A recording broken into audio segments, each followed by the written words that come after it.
तो प्रोकास्टिनेशन यानी कौन से भी टास्क को टालना। तो मैंने प्रोकास्टिनेशन को कैसे बीट किया। 3-4 साल पहले मैं बहुत ही ज़्यादा प्रोकास्टिनेट करता था। तो मैंने 2-3 साल बहुत ज़्यादा प्रोकास्टिनेट किया और इसी कारण मैंने अपना एक पोटेंशियल लूज़ किया जो था स्टडी। तो मैं प्रोकास्टिनेशन कैसे करता था, एक टू डू लिस्ट बनाता था, उसे बहुत ही अनरियलिस्टिक सा बनाता था और एक टास्क ख़त्म करने से पहले ही गिव अप करता था और फिर से सोशल मीडिया में चला जाता था और सोचता था कल मैं अच्छा से प्लान बनाऊंगा। एक बार मुझे समझ आ गया कि ये गोल अनअचीवेबल है तो मैं उसको क्विट करके एक प्रोडक्टिविटी का यूट्यूब वीडियो देखने बैठ जाता था और इसके साथ साथ मैं एक नया प्लान बनाता था कि मैं कल कैसे अचीव करूँ। तो आज का पूरा दिन तो वेस्ट चला जाता था। तो ऐसी साइकिल मैंने बहुत दिन तक फॉलो की। इसी कारण मैंने अपना बहुत टाइम वेस्ट किया। मुझे लगता था कि मैं प्रोडक्टिव बन रहा हूँ लेकिन मैं प्रोडक्टिव नहीं था। मैंने बहुत ज़्यादा गलती की ये समझकर कि मुझे परफेक्ट बनना है, मुझे एक भी मिनट अपना वेस्ट नहीं करना और इसके कारण मैं बहुत ही अनरियलिस्टिक सा गोल रखता था और कभी फॉलो नहीं कर पाता था। At the end of the day तुम भी इंसान ही हो तो इंसान की तरह प्लान करो। I think this is one of the most important lesson मैंने जब सीखा अपनी लाइफ में कि being realistic is actually way more productive than being unrealistic. क्योंकि अनरियलिस्टिकनेस से तुम अपने आप को बहुत ज़्यादा डिसअपॉइंट करते हो और एक बर्नआउट सा हो जाता है।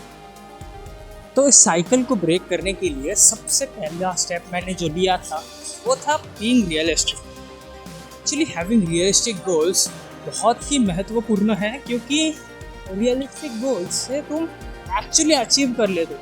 अनरियलिस्टिक गोल्स यानी मैं ये पूरा का पूरा किताब आज के आज पढ़ लूँ, दैट्स सो अनरियलिस्टिक। वो पॉसिबल नहीं है। अगर तुमने कर भी लिया तब भी तुम्हें याद नहीं रहेगा। तो that's at the end of the day तुम कुछ नहीं कर रहे, तुम अपने आप को गैसलाइट कर रहे हो कि मैं और प्रोडक्टिव होगा, लेकिन उससे तुम अपने आप को नुकसान ही ज़्यादा पहुंचा रहे हो रादर देन बेनिफिटिंग यू।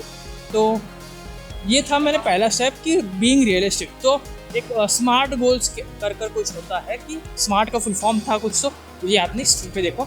और ये smart goals are actually way better goals. तुम एक्चुअली प्रोग्रेस कर सकते हो क्योंकि you can actually achieve them. So it should be achievable, it should be measurable, it should be time based and it should be scalable.